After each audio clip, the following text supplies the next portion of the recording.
മൂന്നാം ദിവസം ആദ്യത്തെ കേസ് റിപ്പോർട്ട് ചെയ്തതിന് ശേഷം തുടർച്ചയായ മൂന്നാമത്തെ ദിവസം നമുക്ക് ഇതുവരെ ഇന്ന് പരിശോധിച്ച സാമ്പിളുകളും നെഗറ്റീവാണ്. ഇന്ന് 12 സാമ്പിളുകളുടെ ഫലമാണ് ഇതുവരെ വന്നത്. ആ 12 സാമ്പിളും നെഗറ്റീവാണ്. 5 സാമ്പിളുകളുടെ ഫലം അത് ഏതാനും ഒരു അരമണിക്കൂറിനുള്ളിൽ ആ ഫലം കൂടി നമുക്ക് ലഭ്യമാകും. അത് ആശ്വാസകരമാണ്. പക്ഷെ പ്രത്യേകം ശ്രദ്ധിക്കേണ്ട കാര്യം, ഐസൊലേഷനിലുള്ളവർ, ക്വാറന്റൈനിലുള്ളവർ നിർബന്ധമായിട്ടും ആ 21 ദിവസം ക്വാറന്റൈനിലായിരിക്കണം. ക്വാറന്റൈൻ ലംഘിക്കാൻ പാടില്ല. ആ പ്രോട്ടോക്കോളിന് വിരുദ്ധമായി അല്ലെങ്കിൽ മാനദണ്ഡത്തിന് വിരുദ്ധമായി ക്വാറന്റൈൻ ലംഘിച്ചാൽ അത് പൊതുജനാരോഗ്യ നിയമത്തിനെതിരാണ്. അപ്പോൾ തീർച്ചയായിട്ടും അതിനനുസരിച്ചിട്ടുള്ള നടപടികളും നമുക്ക് സ്വീകരിക്കേണ്ടതായിട്ട് വരും. പക്ഷെ എല്ലാവരും അതിൽ സഹകരിക്കുന്നു എന്നുള്ളത് വളരെ സന്തോഷമുള്ള കാര്യമാണ്. ഇന്ന് 460 പേരാണ് കോണ്ടാക്ട് ലിസ്റ്റ്. 54 പേർ കൂടി പുതുതായിട്ട് വന്നിട്ടുണ്ട്. ആ 54 പേരെ കണ്ടെത്തിയത് CCTV ദൃശ്യങ്ങൾ സൂക്ഷ്മമായി ദൃശ്യങ്ങൾ ഇന്നലെയും അതിന്റെ തലേന്നുമായി എടുത്തിരുന്നു. അപ്പോൾ അതിൽ നിന്ന് കണ്ട ആളുകളെ ഐഡന്റിഫൈ ചെയ്തവരെ കൂടുതൽ ആളുകളെ കൂടി കണ്ടെത്തിയിട്ടുണ്ട്. അങ്ങനെയാണ് ഇന്ന് 460 പേരാണ് കോണ്ടാക്ട് ലിസ്റ്റിലുള്ളത്.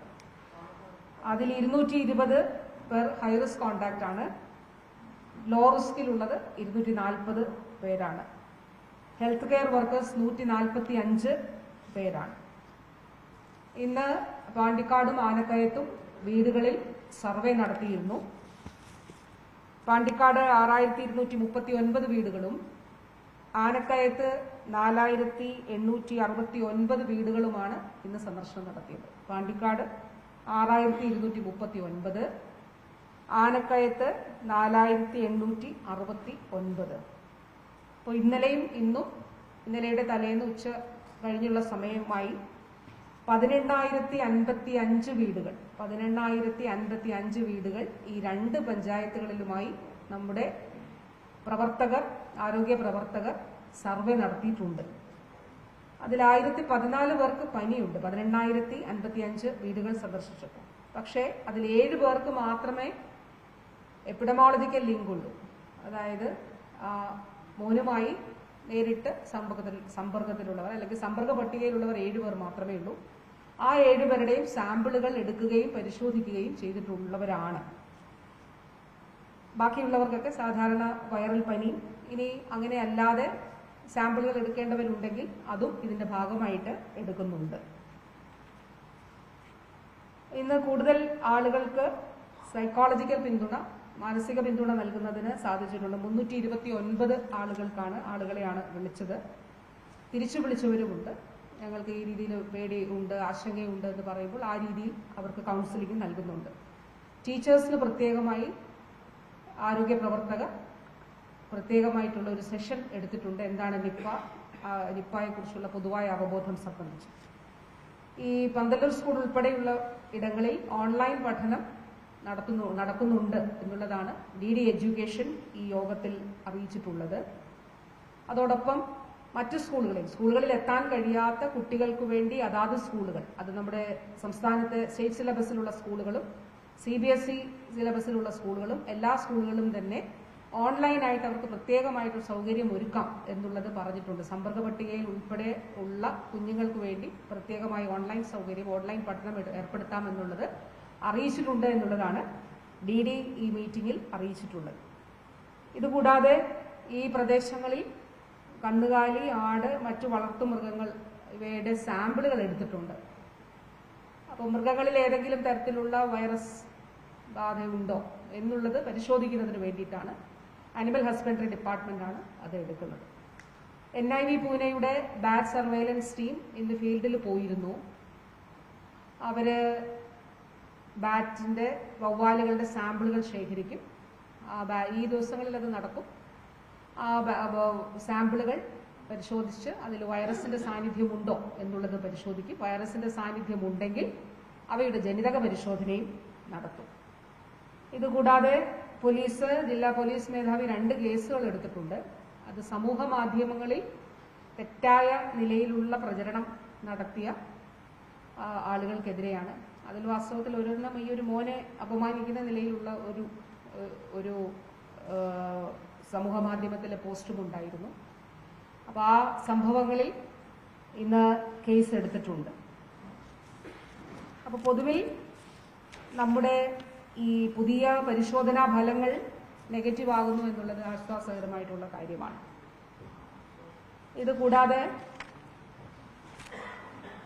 നമ്മുടെ ഞാൻ നേരത്തെ ഇടയ്ക്ക് പറഞ്ഞ കാര്യം ഒരിക്കൽ കൂടി ആവർത്തിക്കുകയാണ്. അതായത് സമ്പർക്ക പട്ടികയിലുള്ളവർ ദയവായി അവരവരുടെ സുരക്ഷിതത്വത്തിനും അതോടൊപ്പം തന്നെ പൊതുസമൂഹത്തിന്റെയും പൊതുജനാരോഗ്യവും കൂടി മുൻനിർത്തി 21 ദിവസമാണ് നമുക്ക് ആ ഒരു ഐസൊലേഷൻ പീരീഡ് ഉള്ളത്. ആ ഐസൊലേഷനിലായിരിക്കുക, അത് മാനദണ്ഡപ്രകാരം തന്നെ ആ ഐസൊലേഷൻ ആയിരിക്കുക എന്നുള്ളത് വളരെ പ്രധാനപ്പെട്ട കാര്യമാണ്. ഇത്രയും കാര്യങ്ങളാണ് ഇന്നത്തെ ദിവസം ഉള്ളത്.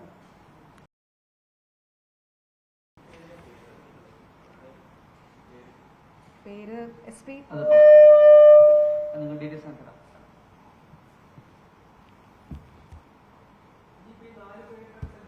5 പേരുടെ ഇന്ന് 5 പേരുടെ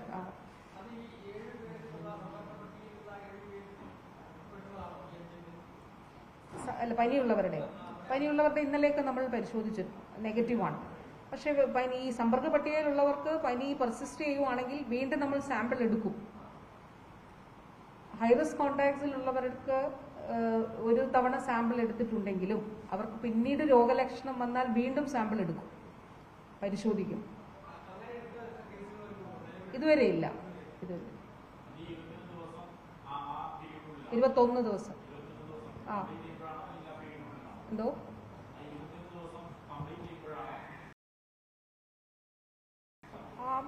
ആ 21 ദിവസത്തിനുള്ളിൽ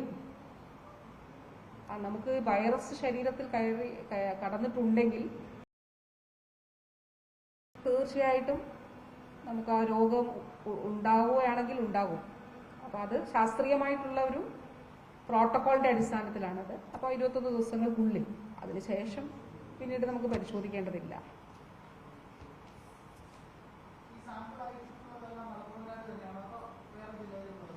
നമ്മൾ തിരുവനന്തപുരത്തേത് പറഞ്ഞിരുന്നല്ലോ, പാലക്കാട് പരിശോധിച്ചിരുന്നു, അത് നെഗറ്റീവാണ്. മറ്റ് ജില്ലകളിലുള്ളവരും ഉണ്ട്, പക്ഷെ മറ്റ് ജില്ലകളിലുള്ളവരിൽ സാമ്പിളുകൾ പരിശോധിച്ചത് നെഗറ്റീവാണ്. ലാബ് പ്രവർത്തനം തുടങ്ങി, BSL ലെവൽ 3 ലാബ് പ്രവർത്തനം തുടങ്ങി. അല്ല, അത് PCR പരിശോധനയാണ്. നമ്മളുടെ മെഡിക്കൽ കോളേജിൽ എടുക്കുന്ന അതേ സമയം എടുക്കും, ഒരു 5-6 മണിക്കൂർ എടുക്കും. 5-6 മണിക്കൂർ ആ പ്രോസസ്സ് ചെയ്ത് ഒരു വ്യക്തിയുടെ 3 സാമ്പിളാണ് എടുക്കുന്നത്. അപ്പോൾ ആ ഒരു 5-6 മണിക്കൂർ ദൈർഘ്യം ആ ടെസ്റ്റിനുണ്ടാകും. എന്തോ കൊണ്ടുവരും. അതാണ് നമ്മൾ ആവശ്യപ്പെടുന്നത്, മഞ്ചേരിയിലേക്ക് കൊണ്ടുവരണം എന്നുള്ളതാണ്. അപ്പോൾ 2-3 ദിവസം അവർക്ക് ഈ കോഴിക്കോട് പ്രവർത്തിച്ച് പരിചയമുള്ളത് കൊണ്ട് ആ ടീമുമായിട്ടും നല്ല ഒരു, കഴിഞ്ഞ തവണ നമുക്ക് ഔട്ട് ബ്രേക്ക് ആയിരുന്നല്ലോ 2023 6 കേസ് അവിടെ ഉണ്ടായിരുന്നു. നമ്മൾ മഞ്ചേരിയിൽ ഉൾപ്പെടെയുള്ളവർക്ക് അന്ന് അവിടെ ട്രെയിനിങ് കൊടുത്തിരുന്നു. അപ്പൊ ഇപ്പോൾ ഈ തവണ നമ്മൾ മഞ്ചേരി കേന്ദ്രീകരിച്ച് കുറച്ചുകൂടി ശക്തമായ ട്രെയിനിങ് കൊടുക്കുന്നതിന് ആലോചിച്ചിട്ടുണ്ട്. അപ്പൊ അവര് ഇങ്ങോട്ട് മൂവ് ചെയ്യും. അങ്ങനെ ആകണം എന്നുള്ളതാണ്, മറ്റൊരാൾക്ക് കൂടി ഉണ്ടാകരുത് എന്നുള്ളതാണ്, ഉണ്ടാകില്ല എന്നുള്ളതാണ് പ്രതീക്ഷിക്കുന്നത്. പക്ഷെ മറ്റൊരാളിൽ ഇതില്ല എന്നുള്ളത് ഉറപ്പിക്കേണ്ടത് നമ്മുടെ ഈ സമയത്ത് വളരെ പ്രധാനപ്പെട്ട കാര്യമാണ്. അതുകൊണ്ടാണ് ലാസ്റ്റ് കോണ്ടാക്റ്റിൽ നിന്ന്, അതായത് പേഷ്യന്റുമായി അവസാനം സമ്പർക്കത്തിൽ വന്ന ആ ദിവസം മുതൽ 21 ദിവസം നോക്കേണ്ടത്. അപ്പോൾ ആ 21 ദിവസത്തിനുള്ളിൽ അതുകൊണ്ടാണ് 21 ദിവസം നമ്മൾ ഐസൊലേഷനിലായിരിക്കണം എന്നുള്ളത് പറയുന്നത്.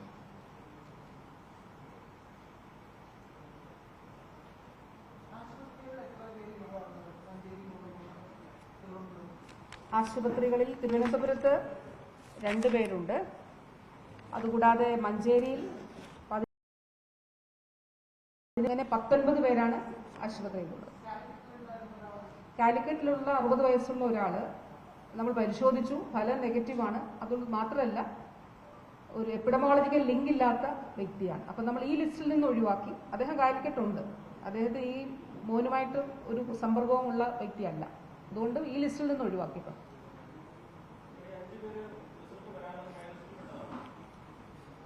കോണ്ടാക്ട് ലിസ്റ്റിൽ പെട്ടവരാണ്, ഹൈ റിസ്ക് പെട്ടവരാണ്, പ്രൈമറി ഹൈ റിസ്ക് പെട്ടവരാണ്. അതിപ്പോ വരും.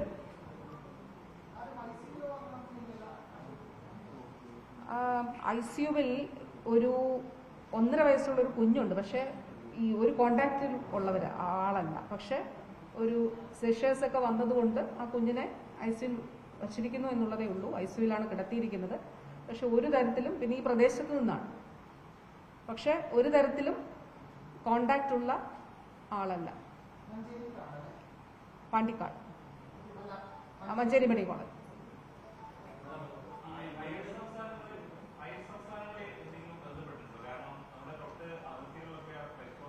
അത് തെറ്റായ കാര്യമാണ്. നമ്മളെപ്പോഴും അത് കോവിഡ് കാലത്തും ഒക്കെ തന്നെ അങ്ങനെ ചെയ്യുന്നൊരു രീതി നമ്മുടെ കേരളത്തോട് അത് തെറ്റായ കാര്യമാണ്. ഇപ്പോൾ ആരോഗ്യ സെക്രട്ടറി അവിടുത്തെ വകുപ്പ് സെക്രട്ടറിയുമായിട്ട് ഇന്നലെ ആശയവിനിമയം നടത്തിയിരുന്നു. അതിൻ്റെ ഒരു ആവശ്യവുമില്ല. വാസ്തവത്തിൽ നമ്മൾ ഈ രോഗങ്ങൾ കണ്ടുപിടിക്കുന്നു എന്നുള്ളത് നമ്മളിവിടെ അതിനുള്ള സംവിധാനങ്ങൾ നമുക്കുണ്ട്. പക്ഷേ ഇപ്പോൾ പാലക്കാടാണെങ്കിൽ അവർ നെഗറ്റീവാണ്. പാലക്കാടുള്ളവർ പരിശോധിച്ചവർ നെഗറ്റീവാണ്, തിരുവനന്തപുരത്തുള്ളവർ നെഗറ്റീവാണ്. ബാക്കി എല്ലാ ഫലങ്ങളും ഇതുവരെ നമ്മൾ പരിശോധിച്ച സാമ്പിളുകളെല്ലാം തന്നെ നെഗറ്റീവാണ്, ആദ്യത്തെ കേസ് ഒഴിച്ച്. അപ്പോൾ അതുകൊണ്ട് അതിൻ്റെ ഒരു ആവശ്യമില്ല. വളരെ ശാസ്ത്രീയമായി ചിട്ടയായിട്ടാണ് നമ്മൾ ഈ കോണ്ടാക്ട് ലിസ്റ്റ് ഉൾപ്പെടെ. അതുകൊണ്ടാണ് സമ്പർക്കത്തിൽ വന്ന ഒരാൾ പോലും പുറത്തുണ്ടാകാൻ പാടില്ല. പുറത്തെന്ന് വെച്ചാൽ ഐസൊലേഷനിലല്ലാതെ ഉണ്ടാകാൻ പാടില്ല എന്നുള്ളതാണ്. അപ്പോൾ അത് കേരളം വളരെ കൃത്യമായിട്ടാണ് ചെയ്യുന്നത്, പഴുതടച്ചാണ് ചെയ്യുന്നത്. അതുകൊണ്ടാണ് നമ്മൾ CCTV എടുക്കുന്നത്. ആളുകൾ പറഞ്ഞ് അറിയുന്നതല്ലാതെ CCTV എടുത്ത് ആ CCTVയിൽ അവിടെ ആ ഏരിയയിലുള്ള മുഴുവൻ ആളുകൾ, CCTV മാത്രമല്ല പോയ വഴികളിലെ വിവിധ ക്യാമറകൾ എടുത്തിട്ടാണ് നമ്മൾ നോക്കുന്നത്. അപ്പോൾ അതനുസരിച്ച് പഴുതടച്ചുള്ള ഒരു സമ്പർക്ക പട്ടിക തയ്യാറാക്കലാണ് ചെയ്യുന്നത്. അത് രോഗവ്യാപനം തടയുന്നതിന് വേണ്ടിയിട്ടാണ്. അതിപ്പോൾ അതുകൊണ്ട് ആ രീതിയിലുള്ള ഒരു ആശങ്കയും വേണ്ട. പൊതുവേ മലപ്പുറം ജില്ലയിൽ നമ്മൾ മാസ്ക് ധരിക്കണം എന്നുള്ളൊരു ആഹ്വാനം അത് പൊതുസമൂഹം നല്ല നിലയിൽ ഇന്നലെക്കാൾ കൂടുതൽ ഇന്ന് ആളുകൾ ധരിക്കുന്നതായിട്ട് കാണുന്നുണ്ട്. സ്കൂളുകളിൽ മാസ്ക് ധരിക്കണം എന്നുള്ളത് ആ ഒരു സന്ദേശം നൽകാമെന്നുള്ളത് DD എഡ്യൂക്കേഷൻ പറഞ്ഞിരുന്നു. അത് തീർച്ചയായിട്ടും ഈ ഒരു ഘട്ടത്തിൽ നമുക്ക് വളരെ ആവശ്യമാണ്. രോഗവ്യാപനം തടയുന്നതിന് വളരെ പ്രധാനപ്പെട്ടതാണ്. അത് ഒരിക്കൽ കൂടി അഭ്യർത്ഥിക്കുകയാണ്. മാസ്ക് ധരിക്കുന്ന എല്ലാവർക്കും നന്ദി അറിയിക്കുന്നു. അതോടൊപ്പം പൂർണ്ണമായൊരു സഹകരണമാണ് മലപ്പുറം നൽകിക്കൊണ്ടിരിക്കുന്നത്. അപ്പോൾ ആ സഹകരണത്തിനും നന്ദി അറിയിക്കുന്നു. നമുക്ക് ഇത് നല്ല നിലയിൽ പ്രതിരോധിക്കാനായിട്ട് കഴിയും.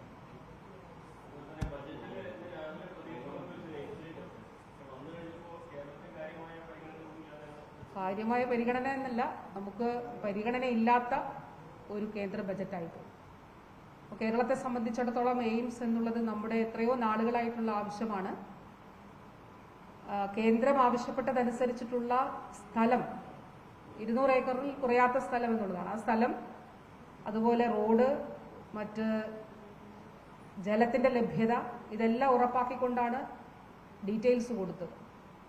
ആരോഗ്യ മന്ത്രാലയം ആ ഫയൽ കണ്ട് ധനമന്ത്രാലയത്തിന് കൈമാറിയിട്ടുണ്ട്. അത് വളരെ ദുഃഖകരമാണ്. പ്രത്യേകിച്ച് ഇപ്പോൾ കേരളം നമുക്കറിയാം, കേരളത്തിൻ്റെ പ്രത്യേകത നമ്മൾ ഈ അസുഖങ്ങൾ, രോഗങ്ങൾ കണ്ടുപിടിക്കുന്നു എന്നുള്ളതാണ്, അത് റിപ്പോർട്ട് ചെയ്യുന്നു എന്നുള്ളതാണ്. കേരളത്തെ പോലെ ഈ ആരോഗ്യ മേഖലയിൽ മുന്നോട്ട് പോകുന്നത്. അതുകൊണ്ടാണ് Indian council of medical research ഗവേഷണം നടത്തുമ്പോൾ നമ്മളുമായി പ്രത്യേകിച്ച് നിപ്പ നമ്മളെടുത്താൽ ഇന്ത്യയുടെ മറ്റു ഭാഗങ്ങളിലൊക്കെ ഉണ്ടായിട്ടുണ്ടല്ലോ, പക്ഷെ അവിടെയൊന്നും നടക്കാത്ത നിലയിലുള്ള ഗവേഷണ പ്രവർത്തനങ്ങൾ കേരളത്തിൽ നടക്കുന്നുണ്ട്. പ്രത്യേകിച്ച് ഒരു നിപ്പയുടെ 2018 നിപ്പ റിപ്പോർട്ട് ചെയ്തതിന് ശേഷം നമ്മൾ പരിശോധിച്ചാൽ എൻകഫലൈറ്റിസ്, മസ്തിഷ്ക ജ്വരം വരുന്ന എല്ലാ കേസുകളും എന്താണ് കാരണം നമ്മൾ കണ്ടുപിടിക്കുന്നുണ്ട്. എന്താണ് കാരണം? നമ്മുടെ പ്രോട്ടോകോൾ തന്നെ ഉണ്ട്. മസ്തിഷ്ക ജ്വരം, അതോടൊപ്പം ARS, അക്യൂട്ട് റെസ്പിറേറ്ററി സിൻഡ്രോം ഒക്കെ ഉണ്ടായാൽ നെക്സ്റ്റ് എഴുതേണ്ടത് നിപ്പ പരിശോധിക്കണം. മസ്തിഷ്ക ജ്വരമാണെങ്കിൽ എന്തുകൊണ്ട് മസ്തിഷ്ക ജ്വരം എന്നുള്ളത്, എന്താണ് അതിൻ്റെ കോസ്.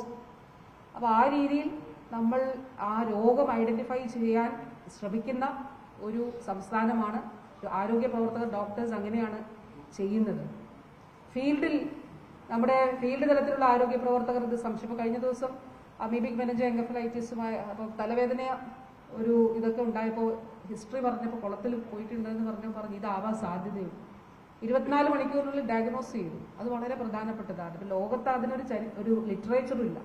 അപ്പോൾ നമ്മൾ ഇതിൽ അമീബിക് മെനിഞ്ചോ എൻകഫലൈറ്റിസ് നമ്മുടെ അനുഭവം ആദ്യം തന്നെ 24 മണിക്കൂറിനുള്ളിൽ ഡയഗ്നോസ് ചെയ്യുകയും പിന്നെ കൃത്യമായിട്ടുള്ള അവൈലബിൾ ആയിട്ടുള്ള മരുന്നുകൾ കൊടുക്കുകയും ചെയ്താൽ സർവൈവ് ചെയ്യും എന്നുള്ളതാണ്. അത് നമുക്ക് കേരളത്തിൻ്റെ ഈ ഒരു രോഗവുമായി ബന്ധപ്പെട്ട് നമ്മളുടെ അനുഭവത്തിലൂടെ നമ്മളുടെ മുന്നിൽ ഇപ്പോൾ തെളിഞ്ഞതാണ്. ലോകത്ത് എക്സ്പേർട്സിനോട് സംസാരിച്ചപ്പോൾ അങ്ങനെ ഒരു അനുഭവം ഇല്ല. അപ്പം അങ്ങനെ ഒരു സംസ്ഥാനത്തിനൊരു എയിംസ് തീർച്ചയായിട്ടും അത് അർഹതപ്പെട്ടതാണ്. പക്ഷെ നേരിട്ട് കേന്ദ്ര ആരോഗ്യമന്ത്രിയുമായിട്ടൊക്കെ സംസാരിച്ചു, കഴിഞ്ഞ മിനിസ്ട്രിയിൽ സംസാരിക്കുമ്പോൾ കേരളത്തിന് അത് അർഹതപ്പെട്ടതാണ് എന്നുള്ളത് പേഴ്സണലായിട്ട് പറയുന്നു. പക്ഷേ നമുക്ക് നിഷേധിക്കപ്പെടുന്നു. വളരെ ദുഃഖകരമായിട്ടുള്ള ഒരു കാര്യമാണ്. നമുക്കത് വളരെ ആവശ്യമായിട്ടുള്ള ഒരു സ്ഥാപനമാണ്.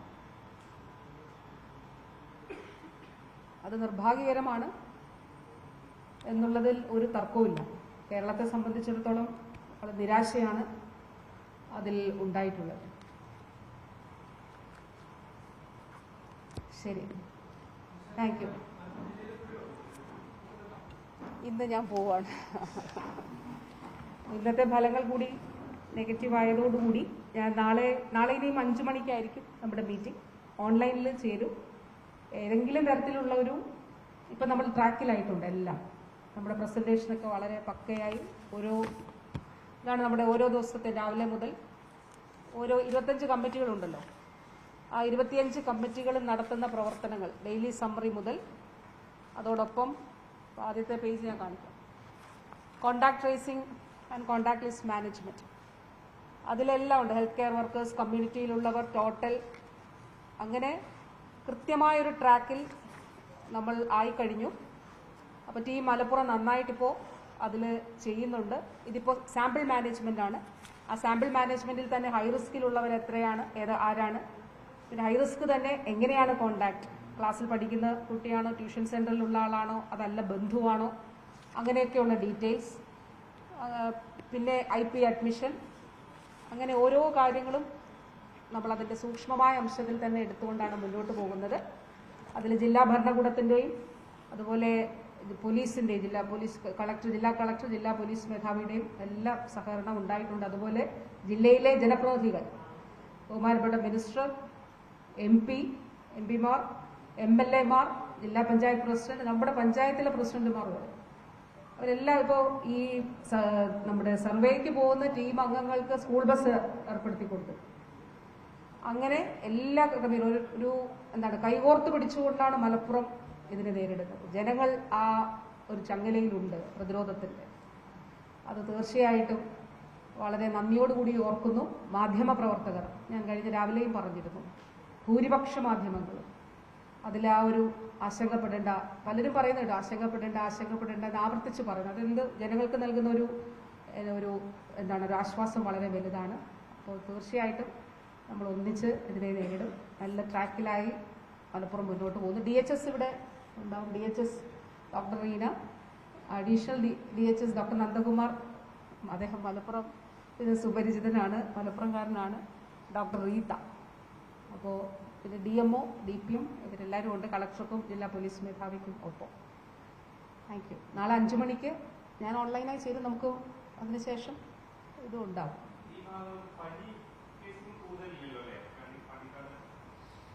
ഇല്ല, ഇത് നോർമലായിട്ടുള്ളതാണ് എന്നുള്ളതാണ് പറഞ്ഞത് ഈ ഒരു ഘട്ടത്തിൽ. പിന്നെ വൈറൽ ഫീവർ അല്ലാതെയുള്ള ജലദോഷം ഒക്കെയാണ്. പക്ഷെ എന്നിരുന്നാൽ പോലും നമ്മൾ സാമ്പിളുകൾ പരിശോധിക്കും ഈ മേഖലയിലെ. Thank you. പറയാം.